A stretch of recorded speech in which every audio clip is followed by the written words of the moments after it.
Tarehe 14 Februari ni tarehe ambayo dunia ambayo sio ya Kiislamu inaadhimisha sikukuu ya nini? Inaadhimisha sikukuu ya nini? Sikukuu ya wapendanao, si ndio? Tarehe 14 leo dunia ambayo sio ya Kiislamu inaadhimisha sikukuu ya wapendanao, na kusikitisha zaidi kuna baadhi ya Waislamu na wenyewe wanaadhimisha sikukuu hiyo. Napenda kuambia ndugu zanguni, hii sikukuu ya wapendanao sisi haituhusu kwa lolote.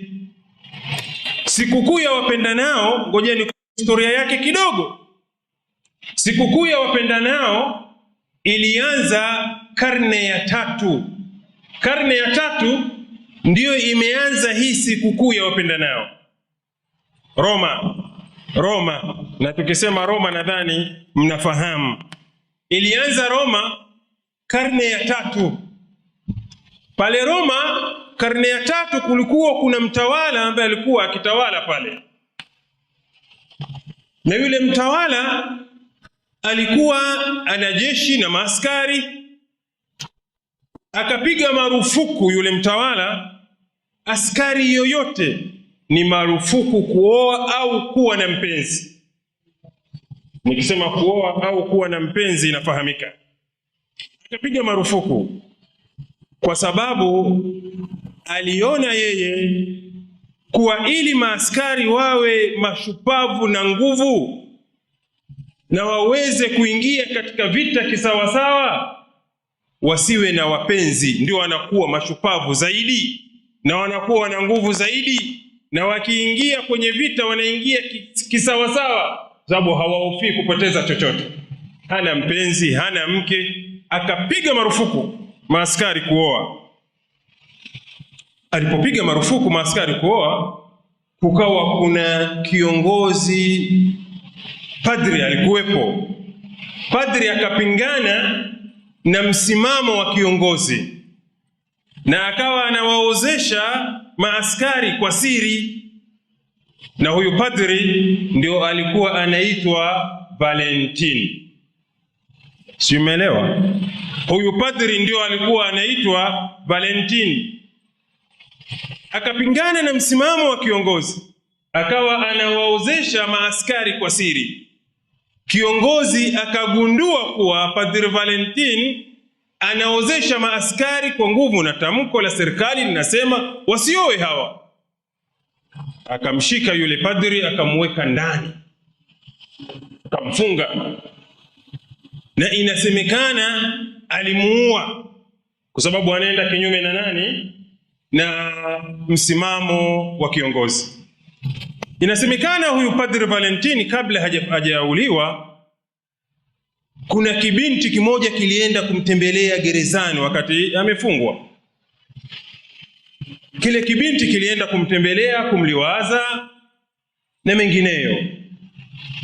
Baadaye kiliporudi, Padri Valentine kabla hajauawa akakiandikia kile kibinti barua, na mwisho wa barua akaandika kuwa wako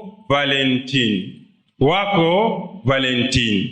Ndio maana vijana leo huwa mtu anamuuliza, hivi wewe Valentine wako ni nani leo? Si ndio tunaulizana hivyo Si ndio mlituma message kule kumuuliza yule, wewe Valentine wako ni nani? Au yeye alikutumia message kuambia mimi wewe ndio Valentine wangu leo?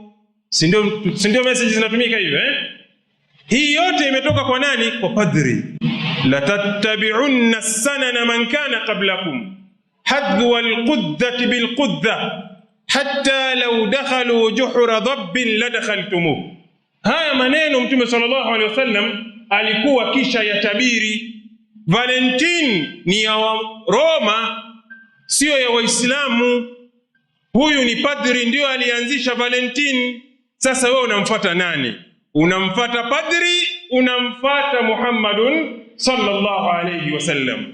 Ukiwa umetumiwa message happy Valentine na wewe ukaijibu, basi wewe umemfuata padri, man tashabbaha biqaumin fahuwa minhum. Ukiwa umeandaa nguo yako nyekundu, utakutana na mpenzi wako na nani, msherekee sikukuu ya wapendanao, wewe na wale wa Roma hamko tofauti katika mizani ya kisheria. Ndugu zanguni katika imani, Uislamu uko wazi kabisa. Mapenzi ya namna hii kwa Waislamu ni mapenzi ambayo yanapatikana kwenye ndoa. Nje ya ndoa hakuna mapenzi, na mapenzi ya ndani ya ndoa hayana muda maalumu. Hayana muda maalumu kuwa muda fulani ndio tuonyeshane mapenzi, muda fulani tusionyeshane mapenzi. Hizi ni taratibu ambazo ziko nje ya Uislamu, tunatakiwa tuzipige vita na tujiweke mbali na hizi taratibu. Ndugu zanguni, leo ni tarehe 14, kuwa makini sana. Inawezekana umeoa ukarudi nyumbani ukapokelewa na maua na mke wako akakwambia happy Valentine, au ukakuta kitanda kimewekwa maua mazuri kabisa, anakwambia leo ni siku ya wapendanao na mimi nataka nikuonyeshe kuwa nimekupenda, na wewe kwa ujinga na ulimbukeni. Tumeelewana? Kwa hiyo tuweke mbali na tuwatahadharishe wengine.